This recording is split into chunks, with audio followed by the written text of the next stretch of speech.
बिस्मिल्लाहिर्रहमानिर्रहीम, अस्सलामुअलैकुम। Of the screen की एक नई वीडियो में खुशामदीद। सामने कराम, अक्सर आप हमारी वीडियोस में भारतीय मीडिया की फनी रिपोर्टिंग देखते रहते हैं। इसे सुनकर और देखकर हम और आप दोनों महसूस होते हैं। लेकिन आज की इस वीडियो में आपको भारतीय मीडिया का एक ऐसा चेहरा दिखाया जाएगा जिसे सुन और देखकर आपको इन लोगों से नफरत मजीद शदीद से शदीद तर हो जाएगी।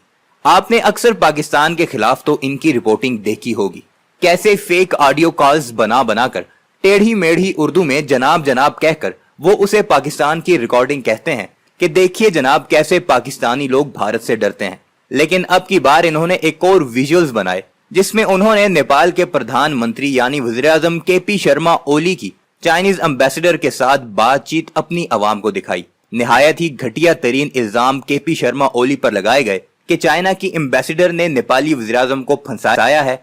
उसके साथ उनकी नाजेबा वीडियोस और पिक्चर्स वगैरह हैं जो चाइना के पास हैं और उसी वजह से चाइना उनसे अपनी मर्जी के काम निकलवाता है। भारतीय मीडिया ने इतने घटिया इल्काबात से के.पी. शर्मा ओली को नवाजा कि नेपाल की अपोजिशन समेत नेपाल का मीडिया भी चुप ना रह सका कि कैसे घटिया लोग हो तुम। हमारे प्रधानमंत्री के साथ हमारे बेशक जितने भी ताल्लुकात खराब हों, ये हमारा अंदरूनी मामला है, लेकिन इस तरह के घटिया इल्जाम और जाती जिंदगी पर कीचड़ उछालने की इजाजत तुम्हें नहीं दे सकते। वो नेपाली मीडिया जिसे पूरी दुनिया एक सेंसिबल मीडिया मानती है, जिसने कभी किसी के खिलाफ कोई प्रोग्राम्स नहीं किए, लेकिन भारतीय मीडिया के इस घटियापन के बाद वो भी चुप न रहा और बड़े जबरदस्त तरीके से भारतीय गोदी मीडिया को उसकी औकात दिखाई। आज की इस वीडियो में आपको नेपाली मीडिया का वो क्लिप भी जरूर दिखाएंगे, लेकिन सबसे पहले भारतीय मीडिया की तरफ से बनाई गई वो फर्जी कन्वर्सेशन सुनिए जो उन्होंने के.पी. शर्मा ओली और चाइनीज एम्बेसडर के माबैन होने का दावा किया। यंकी कॉफी लेंगी? यस, लेकिन सिर्फ कॉफी। मैं भी ऐसा ही सोच रही थी। सही कहूँ तो नेपाल में आपके जैसा इंटेलिजेंट और सुलझा लीडर कोई और नहीं। थैंक्स यंकी, मैं आपके लिए कुछ भी कर सकता हूँ। आप एक बार कहिए तो सही। मैं मजाक नहीं कर रही, मैं वाकई में आपके बारे में सोचती हूँ। वैसे मेरे पास आपके लिए सत्ता में मजबूती से बने रहने का एक बड़ा प्लान है। मैं आपकी हर बात मानने को तैयार हूँ। क्या हम इस मीटिंग को थोड़ा आगे तक बढ़ा सकते हैं? I mean, डिनर साथ में करें तो? हाँ, दरअसल मैं भी आपके साथ कुछ वक्त बिताना चाहती हूँ जिससे आपको समझने और जानने का मौका मिले। इस दौरान हम आपकी सत्ता पर पकड़ को लेकर भी बात कर पाएंगे। मिस्टर ओली, मुझे लगता है अब सही वक्त है आपको दुनिया में अपने वजूद को दिखाने का। इसकी शुरुआत भारत से की जानी चाहिए। भारत से कैसे? वहाँ हमारे अच्छे संबंध रहे हैं। ओह मिस्टर ओली, कुछ पाने के लिए कुछ तो खोना ही पड़ता है। अगर आप भारत से संबंध बिगड़ेंगे तो चीन की नजरों में आपकी अहमियत सबसे ज्यादा हो जाएगी। वो कैसे? चीन नेपाल को भारत के आगे क्यों तवज्जो देगा? वो आप मेरे पे छोड़ दीजिए। जैसा मैं कहूँ वैसा आप कीजिए। जी, वैसे भी मैं तो आपसे वादा कर चुका हूँ। हमें भारत को दिखाना है कि नेपाल भारत को जवाब दे सकता है। 3 इलाकों पर आप अपना दावा कीजिए, बाकी चीन का साथ है। ठीक है, तुम्हारी हर बात मानता हूँ। चीन साथ है तो भारत की जरूरत नहीं। यह है भारत का मेन स्ट्रीम मीडिया जो अपने लोगों को ये सुनवा रहा है। इस कन्वर्सेशन तक ही भारतीय मीडिया चुप न रहा।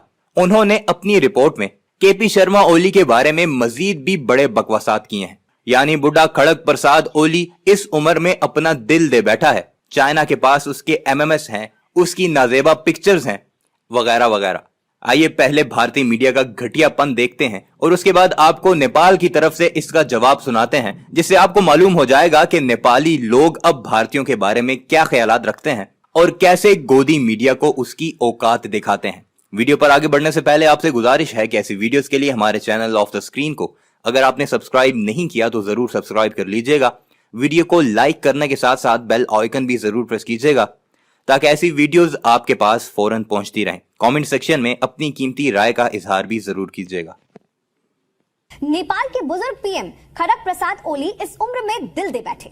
दिल की सौदेबाजी में वो एक हनी ट्रैप में जा फंसे और भारत नेपाल के संबंधों का सौदा कर लिया। ये सारा खेल एक चीनी जासूस ने शुरू किया जो नेपाल में राजदूत का लबादा ओढ़ कर पहुंची थी, जबकि थी वो विष कन्या, जिससे इशकिया करके ओली के दिल डोल गया।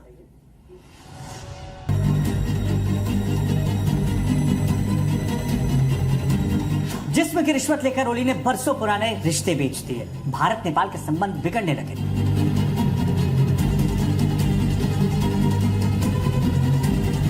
जिस चीन के लिए ओली ने सौदेबाजी की, उसी चीन ने ओली का MMS बना डाला। ओली चीन का शिकार हो चुके थे।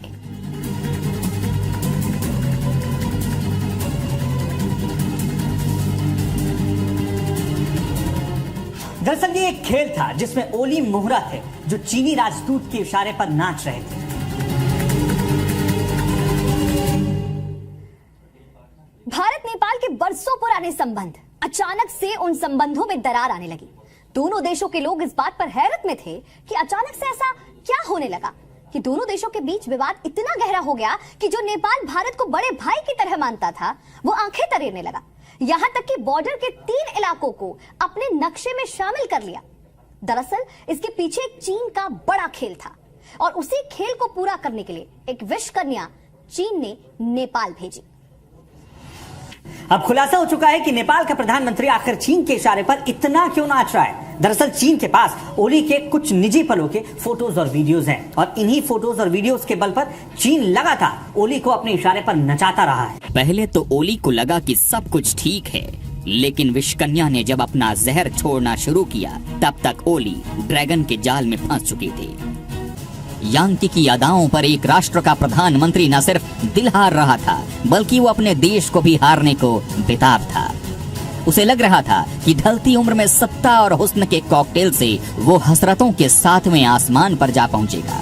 लेकिन अय्याशी का पैमाना जब टूटा तो ओली औंधे मुंह गिरे कि अब सत्ता बचाने के लिए भी ड्रैगन की शरण में जाना पड़ा, जो कि पहले से ही ओली को मोहरा बनाकर नचा चुका है। मानो यांकी जैसे पूरी तरह से तैयार होकर आई थी। उसने ओली पर पूरी रिसर्च की, ओली के बारे में जाना और एक मादक मुस्कान अपने चेहरे पर रखी। केपी ओली मिलते तो वो मुस्कान सारे राष्ट्रवाद पर हावी हो जाती। फिर जो यांकी कहती तो ओली कहते यस मैम हो जाएगा। होउ यांकी ने जो सबसे बड़ा काम किया वो ये कि वो नेपाल के प्रधानमंत्री ओली के बेहद करीब आ गए और ओली का विश्वास जीतने के बाद उन्होंने हिंदुस्तान के खिलाफ न सिर्फ ओली को भड़काया बल्कि सीमा विवाद को जन्म दिया। केपी ओली ने दिल की हसरतों को उड़ान देने के लिए यांकी से नजदीकियां बढ़ाईं, लेकिन वो हनी ट्रैप में फंस गए। ये बात पहले कुछ सांसदों को पता थी, लेकिन अब सब जानते हैं। शायद शर्मिंदगी की वजह से इससे बचते रहे। नेपाल के तमाम नेता अब इस बात को जान चुके हैं, बल्कि खुद ओली की पार्टी के जो नेता हैं वो उनसे इस्तीफे की मांग कर रहे हैं। वो खुलकर बोल नहीं रहे कि ओली का एमएमएस बना हुआ है, क्योंकि उन्हें बदनामी का डर है।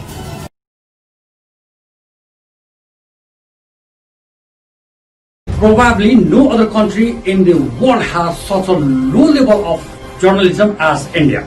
Forgetting the ethics of journalism, such a shameful journalism of Indian television has clearly shown that Indian television journalism and television anchor like Sudhir Chaudhary are not born in a civilized society. They are once born in a ditch.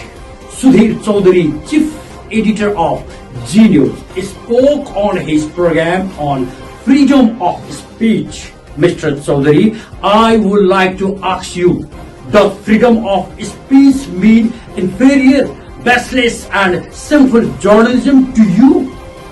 Do you not require a little truth behind any news? Why are you guys dying for television TRP and your personal TRP? Isn't it your responsibility to guide the general public by giving the clear, fair and insight of the current geopolitical debate? You guys are the people who are giving fuel to fire and taking advantage of the current geopolitical situation to gain so-called TRP. Freedom of expression cannot be overruled. Resistance. No one has right to do fictional, substandard, inferior and shameless journalism by connecting any nation and nationalities, even if you have proof to anything. Your given statement has nothing to do with Nepal government and Nepali army. Mind it. Your pride-filled statement regarding the Indian journalist is so shameful. You should have condemned such behavior of your contemporary instead of encouraging. Do not teach us patriotism.